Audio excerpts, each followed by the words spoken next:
Divided by dx. এটা হলো সূত্র, এটা সমান আমি এটা লিখতে পারি, এটা সমান আমার এটা হলো সূত্র। তাহলে আমি কিন্তু এখানে তাই করছি, দেখো এই যে আমার ভি কোনটা, আমার কিন্তু এই ভিটা হলো এই যে নিচে ইম্পিডেন্স, ইম্পিডেন্সের ভ্যালুটা হলো ভি, তাহলে ভিটা কিন্তু আমি বসাইছি এই যে ভি, এই যে সেকেন্ড ব্র্যাকেটের মধ্যে কিন্তু ভি টুকু বসাইছি,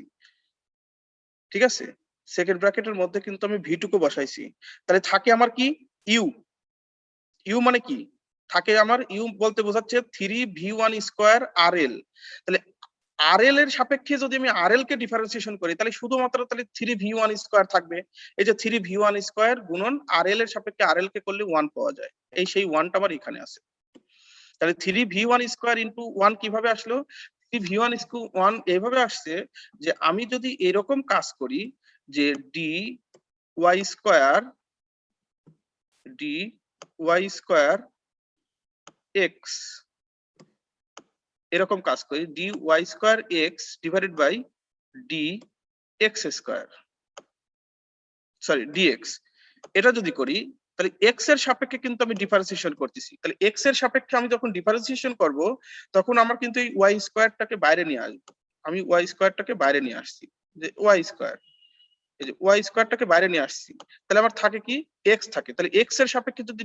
ডিএক্স এর সাপেক্ষে যদি এক্স কে ডিফারেন্সিয়েশন করা হয় তাহলে সেটা হয়ে যায় 1, তাহলে ওয়াই স্কয়ার ইনটু 1 হচ্ছে, তাহলে আমার এখানে ওয়াই স্কয়ারের জায়গায় আমি বসাতে পারছি 3v1 স্কয়ার,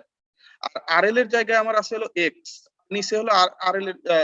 আরএল এর জায়গায় এক্স, তাহলে এক্স আরএল এর সাপেক্ষে আরএল কে করলে হয় 1, আর যেটা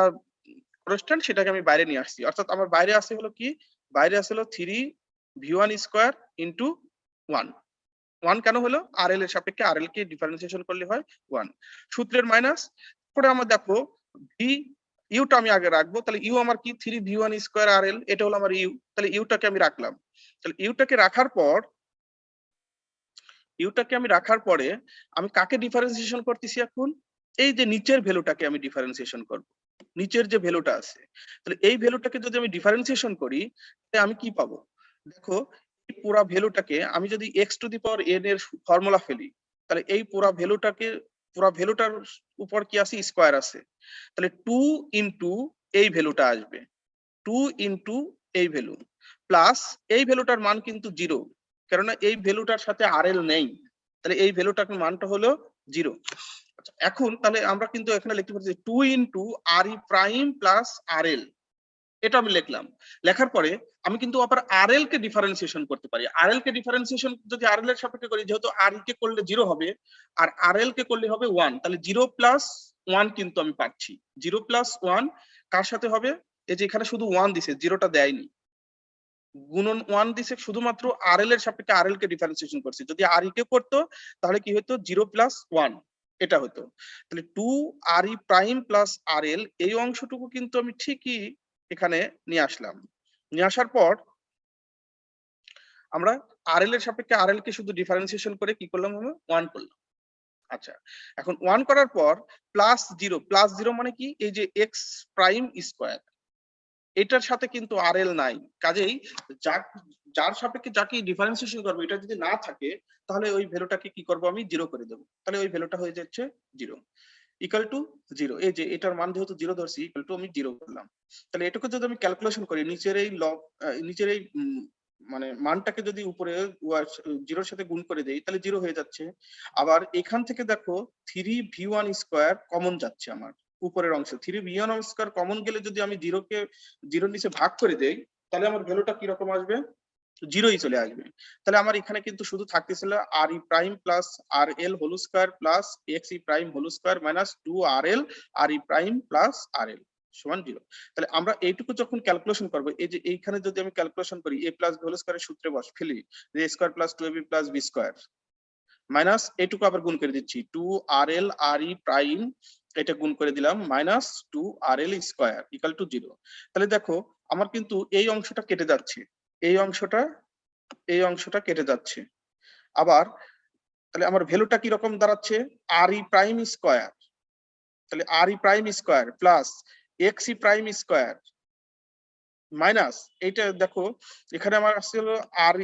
RL স্কয়ার আর এখানে আসলে 2RL square minus RL square, ডান দিকে যদি নেই আমি তাহলে প্লাস RL স্কয়ার হচ্ছে আমার। তাহলে এদিকেও আমার কিন্তু স্কয়ার, আবার এদিকেও কিন্তু আমার স্কয়ার আছে। তাহলে উভয় পক্ষকে বর্গমূল করলে RL সমান কি পাবো আমি? Root over RE prime square plus